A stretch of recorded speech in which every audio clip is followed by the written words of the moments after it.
আমার জীবনের চরম দুঃখের দিনগুলোতে বন্ধুরা তোমাদের আমি যেরকমভাবে কাছে পেয়েছি, ঠিক আমার বাড়ির লোকের পরেই তোমরা আমার পাশে দাঁড়িয়েছো। তো এখন যদি আমি তোমাদের মাঝে রোজ একটা করে ভিডিও আপলোড না করি, তোমাদের ভিডিও ওয়াচ না করি, ওয়াচ টাইম না দেই, তাহলে আমার বড় অন্যায় হয়ে যাবে বন্ধুরা। তাই প্রায় 2-2.5 মাস বোধহয় হয়ে গেছে, আমি দিনও কাউন্ট করিনি কবে থেকে ভিডিও আপলোড করতে পারছি না। আজ আমি চলে এলাম তোমাদের মাঝে। ভিডিওটা অনেক দিন আগেরই শ্যুট করা বন্ধুরা। আমি আয়ুষ বাবা সকালবেলায় ঘুমিয়ে আছে, নখ কেটে দিচ্ছি। তো অনেক আশা নিয়ে শ্যুট করেছিলাম, কিন্তু আর তোমাদের মাঝে আসা হয়নি। বিভিন্ন কারণে ভিডিও দিতে পারিনি। সবই আস্তে আস্তে জানতে পারবে। শুধু আমার পাশে থেকেও আমায় ভুলে যেও না। Good morning my dear friends, village গার্লমানা চ্যানেলে তোমাদের সবাইকে স্বাগত এবং অনেক অনেক ভালোবাসা। আশা করি সবাই ভালো আছে, সুস্থ আছে বন্ধুরা। আমরাও ভালো আছি। এখন আবার আগের মতো চেষ্টা করছি বন্ধুরা রোজ একটা ব্লগ ছোটোখাটো তৈরি করার। সকালবেলায় তো আজ একটা অসাধ্য সাধন করলাম, আয়ুষের নখগুলো কাটলাম, যেটা কেউ কাটার সাহস পায় না। মায়ের মুখে শুনি যে ছোটোবেলায় নাকি বাচ্চাদের নখ আপনা আপনি ভেঙে যায়, কিন্তু ওর নখ খুব শক্ত, তাই কেটে দিতে হয়। তো কেউ যেহেতু সাহস পায় না, আমি তো মা, আমাকে তো সাহস করে কাটতেই হবে। দিনের বেলা ও যা 10-15 মিনিট ঘুমোয়, ওই ঘুমের মধ্যে না কিছুতেই সম্ভব নয়। তো রাতে না ধৈর্য কুলোয় না আমারও, সারাদিন তো ওকে নিয়ে যুদ্ধ একটা চলেই, তাই রাতে পারিনি। আজ সকাল থেকে আমার টার্গেট ছিল নখটা যে করেই হোক কাটবো, কাটাতে পেরেছি। লাস্ট নখটা যখন কেটেছি তখনও হেসে দিয়েছে, ঘুম ভেঙে গেছে। তো তারপর রান্নাঘরে গিয়ে ছোটোখাটো যতটুকু পারি হেল্প করার চেষ্টা করলাম। এবার এসছি হাত মুখ ধুয়ে, মাথা আঁচানোর টাইম নেই, তো বিছানাটা তুলে নিচ্ছি। আওয়াজ শুনতে পারছো, এই যে চলে এসছি ইনি আমার কাছে। মুখের মধ্যে আঁচড়ের দাগ, ওর নিজের নখেরই। শোনা কি চোখ দিয়ে জল পড়ছে কেন বাবা? খিদে পেয়েছে? কি মজা বন্ধুরা, সবাই দেখে নাও, আমার আয়ুষ এখন ইজিলি উপর হতে পারে। খুব শিগগিরই ও হামাগুড়ি দিতে শিখে যাবে। কি বাবা? তো বন্ধুরা বিছানাটা তাড়াতাড়ি ভাঁজ করে নেই, তারপর দেখি ও যদি একটু খায় তো খাওয়াবো, তা না হলে নিজের পেটেই কিছু ঢালবো। বেলা হয়ে যায়, তো এই করতে করতে খিদেও পেয়ে যায়। রান্নাঘরে বন্ধুরা কাজের ধুম পড়ে গেছে। সকালে ব্রেকফাস্ট সবারই হয়ে গেছে, আমি বাদে। তো আমি এবার আয়ুষকে সামলে খাবার খেতে এসেছি। ছোটো মাছটা এসছে বাড়িতে, আমার খুব পছন্দের মৌরলা মাছ, এটা রান্না করা হবে। সকালবেলায় আমার ননাস একটু সেমাই করেছিল, সবাই খেয়েছে বলে একদম তলানিতে পড়ে আছে। আর একটা সবজি করেছিল। অ্যাকচুয়ালি আজকে হয়েছে পরোটা। এটা বাসি খাবার কিছু একটা, মনে করতে পারছি না, আগের তো ভিডিওটা ডাল জাতীয় কিছু একটা হবে। তো পরোটা হয়েছে, আর আমি একটা রুটি খাবো, তাই আমার জন্য একটা রুটি করেছে। একটা রুটি খেয়ে তো আমার চলবে না, তো পরে আমি ভাত খেয়ে নেব। আমি তো রুটি পরোটা খুব একটা ভালোবাসি না, তোমরা জানোই। আর আমার শাশুড়িমা কিন্তু কালো চশমা পরেও বসে নেই, রান্নাঘরে রীতিমতো আমার ননাসকে হেল্প করে যাচ্ছে। তো মাছের ডিম আছে, বড় মাছ আছে, অনেক কিছুই রান্না হবে দুপুরবেলায়। আমার ননাস থাকলে তো জানোই বিভিন্ন ধরনের আইটেম রান্না হয়। আমি তো আয়েশকে নিয়ে এখন পারি না এত সব করতে। তো কদিন চলছে বেশ সুখেই, তারপর আবার দিন ফুরিয়ে এলে আমাকেই ধরতে হবে হাল আগের মতো।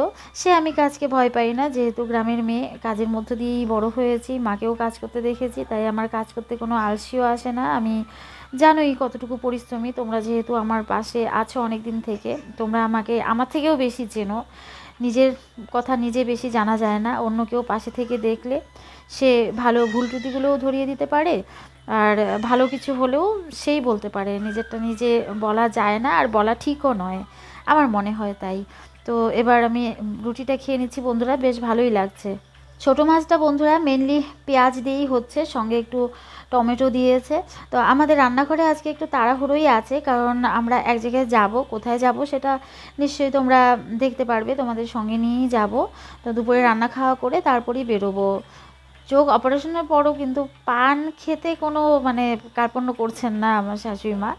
পানের ওপরেই উনি মানে বেঁচে আছেন, খাবার খাবেন না, কিন্তু পানটা একটু বাদে বাদে চাই। ইদানিং বোধহয় আরও বেশি বেড়েছে। আর মামি এসে তো মারাত্মক হেল্প করে, তোমরা জানোই সবাই। আজকে না বন্ধুরা আয়ুষকেও অন্য দিনের তুলনায় একটু আগে স্নান করিয়েছি। আমিও ওকে স্নান করিয়ে সঙ্গে সঙ্গে স্নান করে চলে এসেছি, একদম লেট করিনি। স্নান করে পুজোটা দিয়ে একটু ভাত খেয়ে নিয়েছি, শ্যাম্পু করেছিলাম তাই চুলটা না মেলে রেখেছি, খুব নোংরা হয়ে গেছিলো।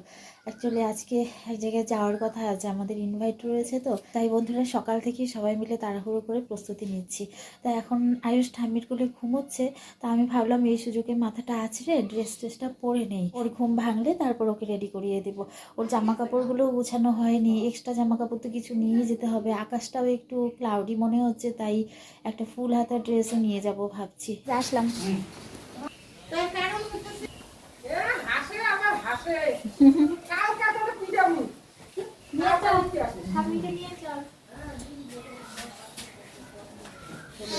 চালাও চালাও সাইকেল, হবে তোমার। ঘুরতে যাচ্ছি, তুমি আসো পরশুদিন হবে। তুমি ওরে নিয়ে উল্টা পাশে বসো, তাহলে হাওয়া কম লাগবে ওর। না মার শখ হলে মা বলুক নাতি নিয়ে। তাই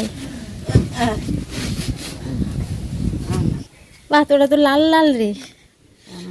আসলাম রে, হাসে রে হাসে, দেখে বাবাকে।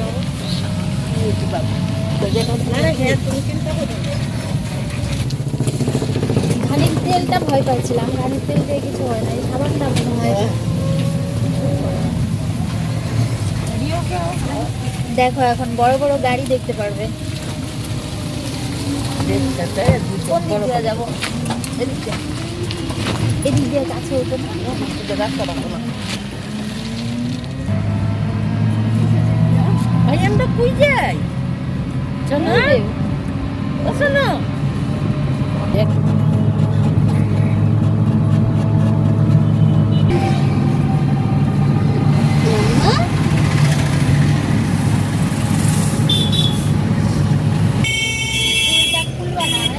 দেখো কত বড় বড় গাড়ি।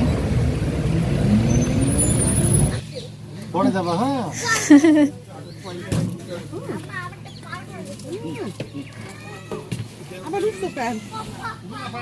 পর্বতে চলে যাওয়ার ইচ্ছা। চলে যাবে পুচু?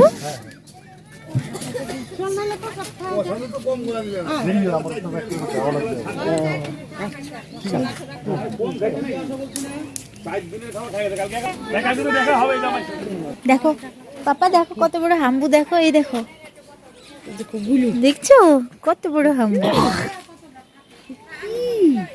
দিদি এখনো গরু রাখছে তুমি।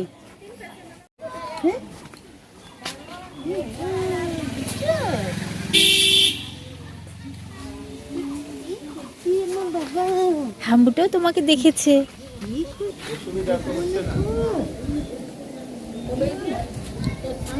যাও বড় পাপার কাছে যাও। ঘাস সোজা হয়েছে তো, টনটনা টনটনা একদম টনটনা। না থাকো বড় পাপার কাছে। আমি তোকে নিয়ে বেড়াতে যাবো এখন। এই যে বম্মা এখানে।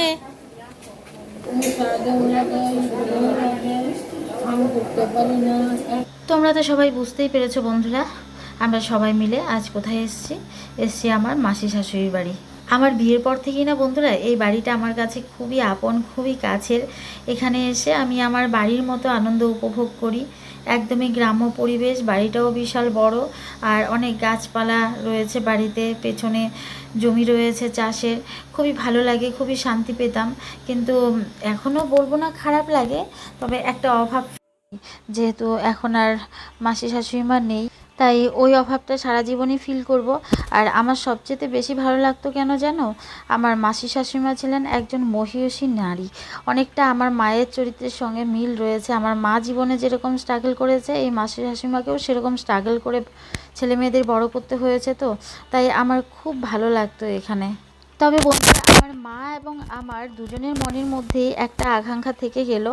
আমার মায়ের সঙ্গে কিন্তু মাসি শাশুড়িমা দেখা করাতে পারিনি। আমার মায়েরও এসে থাকার সৌভাগ্য হয় না, মাসিমাও ওইভাবে চলে গেলেন হঠাৎ করে।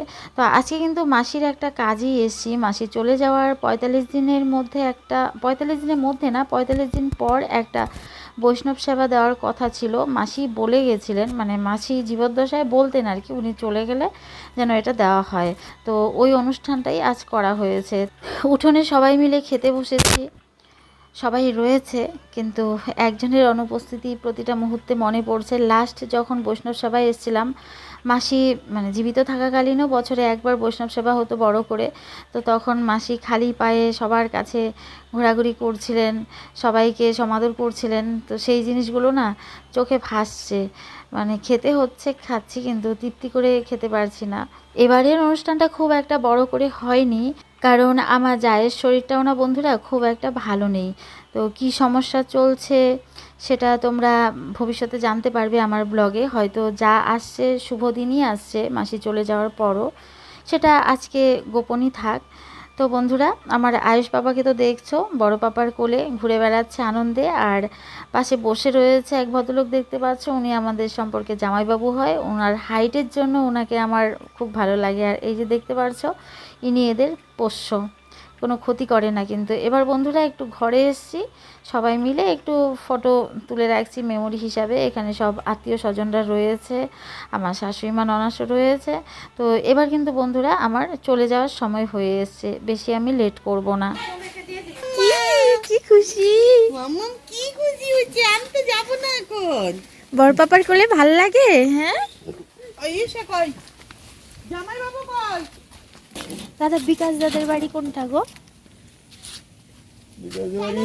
এদিকে। একটু আগালে ওইদিকে ও, দেখা যাও না। আসো শোনা, আয়ুষ আসো, আসো এসো নারায়ণ ফোন আর একটু থাকো বড় পাপার কোলে। কে যাবে কে হ্যাঁ, আর সাইকেল নিয়ে সাবধানে যাবা। দেখছো মেশো কত বড়, হ্যাঁ টোটোতে লেগে যাচ্ছে একদম। বাহ, মিষ্টিগুলো তো সত্যি স্পেশাল। ওদিকে সত্যি ভালো পাওয়া যায়। রাজার হাটে দেখছো কত বড় বড় দেয়, 10 টাকা পিসে। আমি খাবো একটা এখনই। মাকে বলছিল আমি সেটা। নে এটা খা তাহলে খায়া। ওটা পড়বে না, শক্ত মিষ্টি তো। ডালের বড়া করে ফেললে, হ্যাঁ, ডালের বড়া দিয়ে খাই নিব। কি আছে? ভালো গো।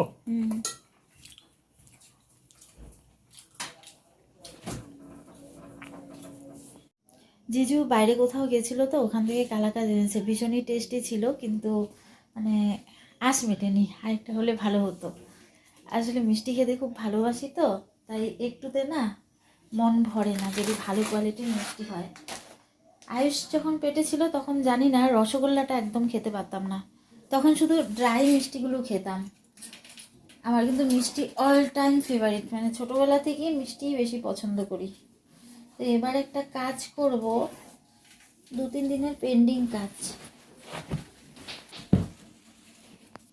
আয়ুষের যে কোল বালিশগুলো গড়তে দেওয়া হয়েছিল ওগুলো হয়ে গেছে। এই যে দেখো, এবারের সাইজটা বড় আছে। আমি বলে দিয়েছি আয়ুষের পাপাকে কেমন সাইজের বানাতে।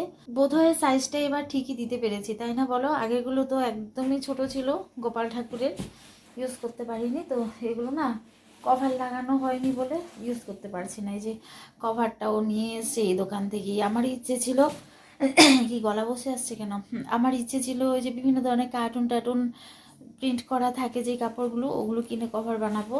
তো নিয়ে এসছে, এটা তো আর ফেলতে পারি না, এটা কেচে দিয়েছে ওর পাপাই। তো এটা এখন লাগিয়ে ইউজ করি, তারপর যখন আবার তৈরি করব, মানে একটা কভারে তো আর হবে না, দুটো হলে সুবিধা হয়। আরেকটা কভার আমার ভালো কাপড় টাউনের থেকে কিনে বানানোর ইচ্ছা আছে।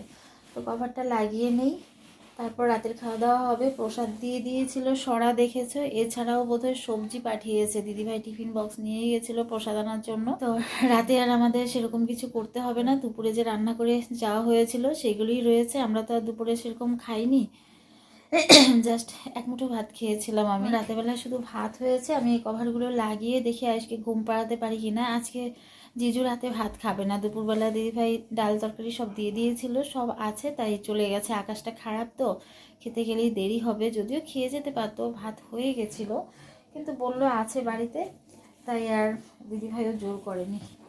দাঁড়াও বাবা, তোমার পিলো কভারটা লাগিয়ে নেই, খিদে পেয়েছে, ঘুমিয়ে দিয়ে দেবে কিন্তু এখন। হ্যাঁ, ই পাপাকে ভিজিয়ে দিয়েছি, কি মজা কি মজা। মাকে তো সবসময় ভিজাও। আমরা আসার সময় যে বন্ধুরা আমাদের একটা সরা দিয়ে দিয়েছিল, তো ওই প্রসাদটাই আমার ননাস খুব সুন্দর করে মাখছে।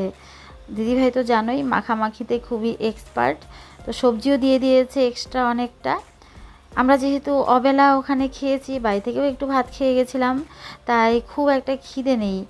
মিষ্টিও খেয়েছে একটা, তো এই যে প্রসাদের মাখাটা নিয়েছি সেটা খেয়েই না বন্ধুরা পেট ভরে গেছে, আর কিচ্ছু খাইনি। এবার সোজা চলে এসেছি ওষুধ খেতে। এখন ওষুধ খাওয়া একদমই মানে ভুলে গেছি, আমি একদমই ইররেগুলার হয়ে গেছে। আয়ুষের পাপাই মনে করিয়ে দিল, মনে যেহেতু করিয়ে দিল তাই খেয়ে নিলাম। আর আয়ুষ ঘুমিয়ে পড়েছে কিন্তু বন্ধুরা। তো বন্ধুরা, ভিডিও শেষ করার আগে একটা কথাই তোমাদের বলছি, তোমাদের ভালোবাসায় বন্ধুরা আমি এত ব্যস্ততার মধ্যেও আমি না এসে পারলাম না, আমি চলে এসেছি তোমাদের মাঝে। তো যেমন ভালোবাসা দিয়ে আমাকে এতদূর নিয়ে এসছো, প্লিজ আমাকে এভাবেই ভালোবেসে যেও। আমি ইউটিউব ছাড়া ভালো থাকতে পারি না একটুও বন্ধুরা, এই কদিন আমার ভীষণই কষ্ট হয়েছে। তো এবার থেকে আবার আসার চেষ্টা করব তোমাদের মাঝে। সবাই ভালো থেকো, সুস্থ থেকো। আশা করি ভিডিওটা ভালো লেগেছে, একটা লাইক দিয়ে কমেন্ট করে দিও।